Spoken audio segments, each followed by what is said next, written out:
आज के इस प्रोग्राम में पधारे हुए सभी हमारे समाज के पिता तुल्य बुजुर्गों, हमारे समाज की मातृशक्ति, मेरे हमसफर युवा साथियों, आप सभी को कोटि कोटि जोहार। जैसा कि सर्वविदित है और काफी सारे वक्ताओं ने भी आप लोगों को जानकारी करवा ली कि हम लोग यहाँ किस उद्देश्य को लेकर यहाँ पे एकत्रित हुए हैं और हमारी मंशा क्या है। तो उसी परिप्रेक्ष्य में मैं थोड़ी पौराणिक बात करना चाहूंगा कि जिस टाइम लोकतंत्र नहीं था, जिस टाइम चुनाव प्रणाली नहीं थी, उस टाइम भी तो कोई ना कोई तो व्यवस्था हुआ करती थी। खास करके हमारे समाज में ऐसी कौन सी व्यवस्था थी जिस व्यवस्था की बदौलत हम लोगों की, उस व्यवस्था की वजह से हमारी पहचान थी।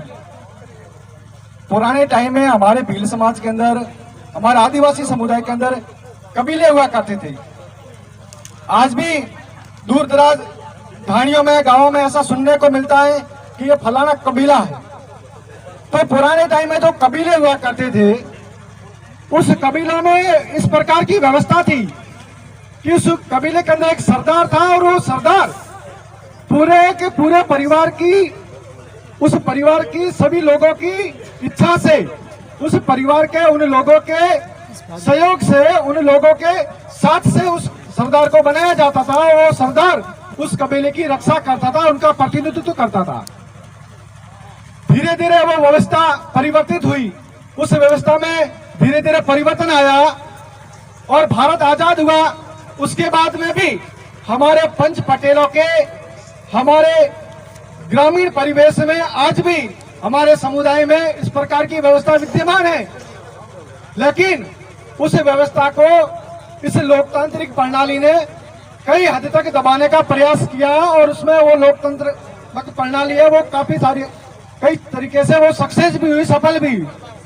लेकिन उस प्रणाली की वजह से हम लोगों को नुकसान इस प्रकार से हुआ कि जिस प्रकार से हमारे दादा परदादा, हमारे परिवार के सब लोग मिलजुल कर हमारी रक्षा करने के लिए, हमारी बात मनवाने के लिए, हमारी बात रखने के लिए ऐसे व्यक्ति को आगे लाके खड़ा करते थे कि यही व्यक्ति हमारी बात रखेगा, यही हमारे निर्णय करेगा। वो व्यवस्था खत्म हो गई। वो व्यवस्था इस प्रकार से खत्म हो गई कि आज की जो लोकतंत्रात्मक जो प्रणाली है, भारत का संविधान है, उसमें ये इस प्रकार की हम लोगों के बीच में व्यवस्था की गई कि आपका प्रतिनिधित्व करने के लिए, आपकी बात रखने के लिए एक नेता होगा आपका, और वो नेता जाके विधानसभा में, संसद में जाके आपकी बात रखेगा और आपकी समस्याओं का समाधान करने के लिए अपने विचार व्यक्त करेगा।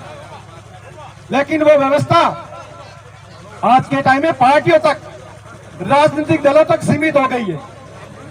राजनीतिक दलों तक कैसे सीमित हो गई है कि आज के टाइम में हमारा एमएलए, हमारा एमपी, उसको हम लोग चुनते नहीं है, उसका सिलेक्शन हम लोग नहीं करते हैं, उसका सिलेक्शन तो राजनीतिक पार्टियां कर रही हैं। कैसे राजनीतिक पार्टियां कर रही हैं? आज के टाइम में हम लोग देख रहे हैं कि फलाने आदमी की टिकट हाईकमान तय करेगा, फलाने आदमी की टिकट जयपुर से तय होके आई है, दिल्ली से तय होके आई है। तो जो लोकतंत्रात्मक प्रणाली है उसमें जनता की हिस्सेदारी होती है और जनता प्रत्यक्ष तरीके से वोट करके अपने व्यक्ति का चयन करती है। और हमारा जो भाई साहब बैठ खड़े हैं सभी बैठ जाए, व्यवस्था बनाए रखे साहब।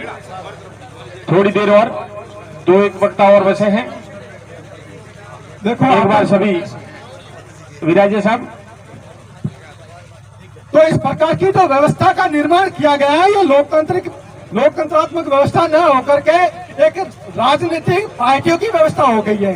इसको खत्म करने के लिए हम लोगों को अब आगे आने की बहुत जरूरत है, क्योंकि हमारे संविधान निर्माताओं की मंशा थी कि हमारा प्रतिनिधित्व तो हमारे समाज के लोग करें, हमारा नेता वो हो जो हमारी दुख दुविधा जानता हो, हमारे दुख तकलीफें जानता हो, हमारी बात सीधे विधानसभा में, सीधे संसद में रखे, ऐसा व्यक्ति होना चाहिए। लेकिन वो व्यवस्था आज पूरी तरीके से खत्म हो गई है। तो इस समस्या का समाधान करने के लिए अब हम लोगों को आगे आना पड़ेगा।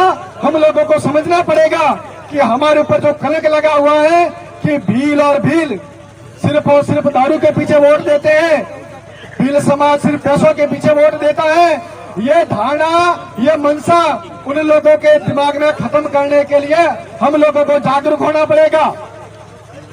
हम लोगों को समझना पड़ेगा, एक आदमी दारू पीता है और उसकी वजह से पूरा समाज बदनाम होता है।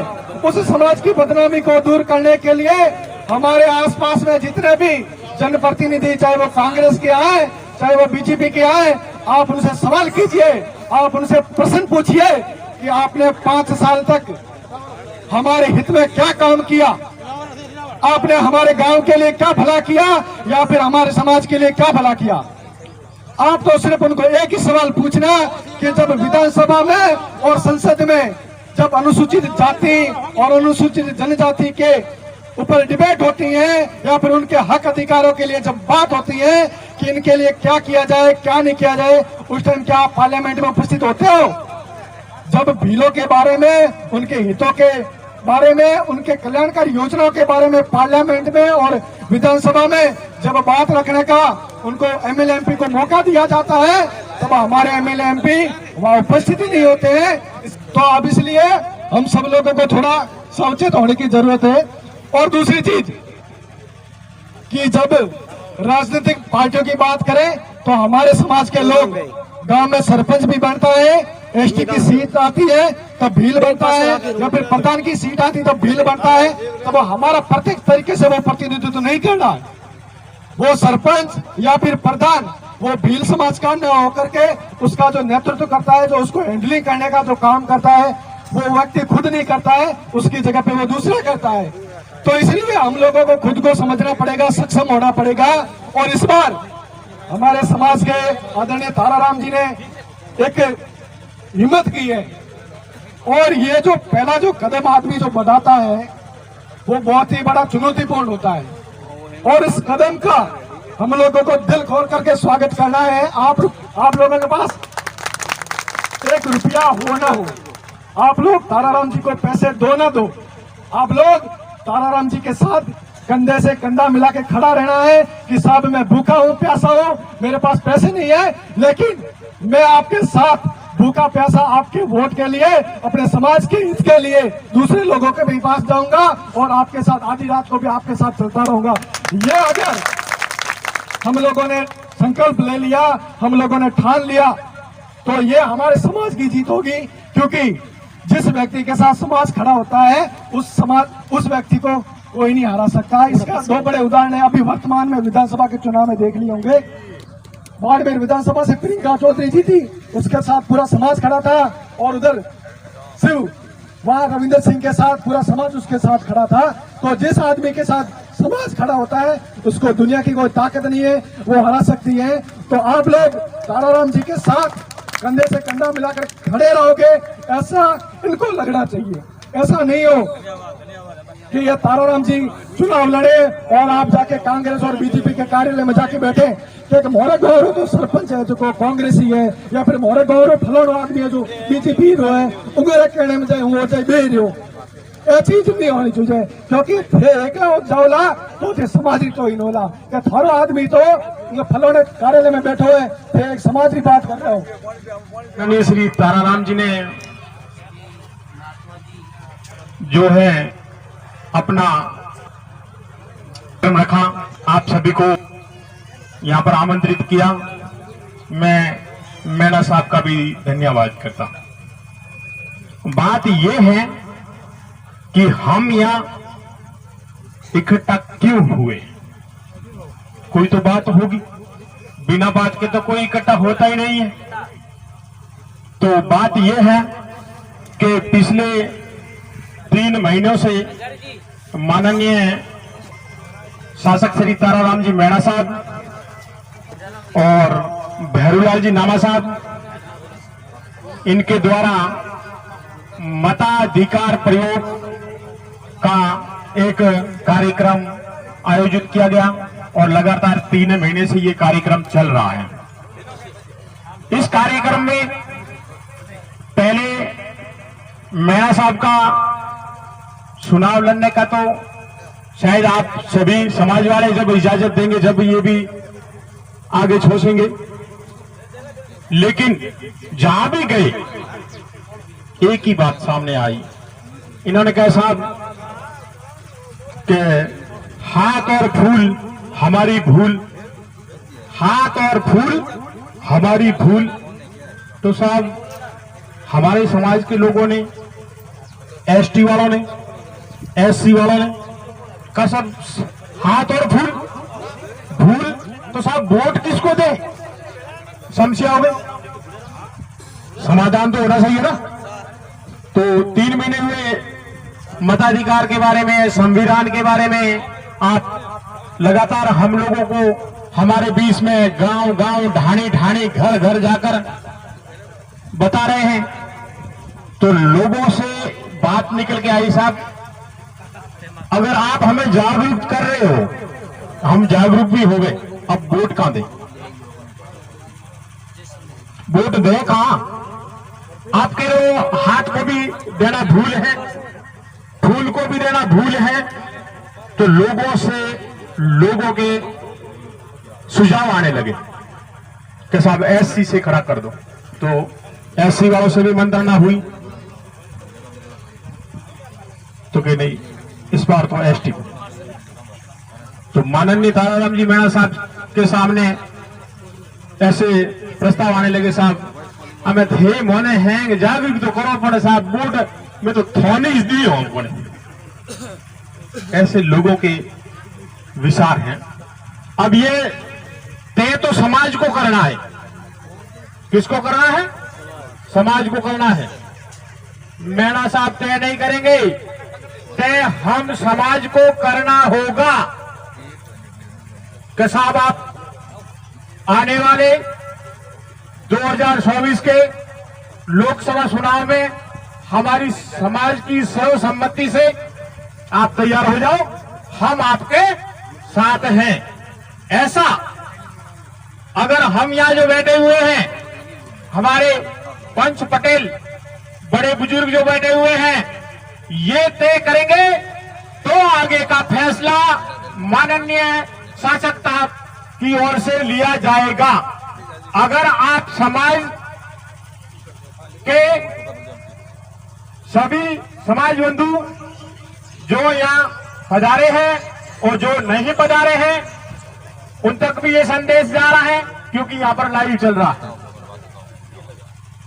आप समाज की सहमति के बिना साहब एक कदम भी नहीं उठाएंगे, ये पक्की बात है। अब आपको तय करना है, आपको बताना है कि हमारे समाज का नेतृत्व लोकसभा में माननीय ताराराम जी द्वारा किया जाए या ना किया जाए। ये आज इस समाज की जाजम पर विराजमान बड़े बुजुर्ग, युवा साथी, मातृशक्ति आप सभी तय करेंगे। इसके बाद में आगे की प्लानिंग की जाएगी। तो मैं आप सबसे अनुरोध करता हूं कि जो भी इस फैसले में माननीय शासक साहब के समर्थन के लिए हैं, आए हैं, तो वो अपना हाथ उठाकर हमें समर्थन देंगे। साहब हम तन मन और धन के साथ आपका साथ देंगे। तो मेरे साथ आप एक नारा लगाएंगे, मैं कहूंगा शासक साहब आगे बढ़ो, आप कहोगे हम आपके साथ हैं। या इस पंडाल से बाहर तक आवाज जानी चाहिए साहब। तो मीणा साहब आप आगे बढ़ो, मीणा साहब आप आगे बढ़ो, ताराराम जी आप आगे बढ़ो, हम आपके साथ हैं। तो मैं इसी के साथ अपने समाज का तहे दिल से हार्दिक अभिनंदन करता हूं कि आपने माननीय श्री मीणा साहब को आने वाले लोकसभा चुनाव के लिए समर्थन दिया। और अब हमें आगे क्या करना है, इसके बारे में ये ताराराम जी विचार नहीं करेंगे। ये विचार हम समाज को करना होगा कि कैसे हम आने वाले लोकसभा चुनाव में माननीय ताराराम जी शासक साहब को वहां दिल्ली पार्लियामेंट में भेजें। और ये सिर्फ एक समाज नहीं कर सकता। एक समाज के बलबूते पे कोई आदमी आज दिन तक कोई पार्लियामेंट में नहीं गया है। इसके लिए हमें सर्व समाजों से 56 कौम से, हम तो साहब पहले 36 कौम कह रहे थे, लेकिन मैडम साहब कह रहे कि साहब 56 कौम है, तो हमारे लीडर हैं तो साहब कहना पड़ेगा। सभी कह रहे हैं कि भाई 36 कौम, लेकिन मैडम साहब कह रहे हैं 56 कौम है। अब साहब हमारा लीडर 56 कह रहा है तो हम 36 क्यों कहेंगे? हम भी 56 कहेंगे। तो 56 कौम से जाके हाथा जोड़ी निवेदन, आग्रह और विनती करेंगे कि साहब पिछले जब से हमारा देश आजाद हुआ है तब से लेकर आज दिन तक पिछले 75 वर्षों से हम आपको आपके कहे अनुसार हमारे वोट का मतदान करते आए हैं। लेकिन अब हमारे समाज का राष्ट्रीय स्तर का नेता हमारी आवाज को बुलंद करने के लिए संसद में जाने के लिए तैयार है। जब तक हमारा कोई लीडर तैयार नहीं रहा तो जब जैसा आपने कहा वैसा हमने आपको वोट दिया। कांग्रेस के पक्ष में भी दिया और बीजेपी के पक्ष में भी दिया, और जरूरत पड़ी तो कभी निर्दलीय को भी दे दिया। पर दिया वो कुछ न कुछ लालच में दिया। अब लालच ये, पहले लालच क्या था? कैसा प्रधानमंत्री आवास दे देंगे या टाका दे देंगे या कोई छोटा मोटा काम दे देंगे, और ज्यादा से ज्यादा कोई बड़ी बात हुई तो कि भाई सामुदायिक भवन दे देंगे। अब देंगे नहीं, मांगने नहीं जाएंगे।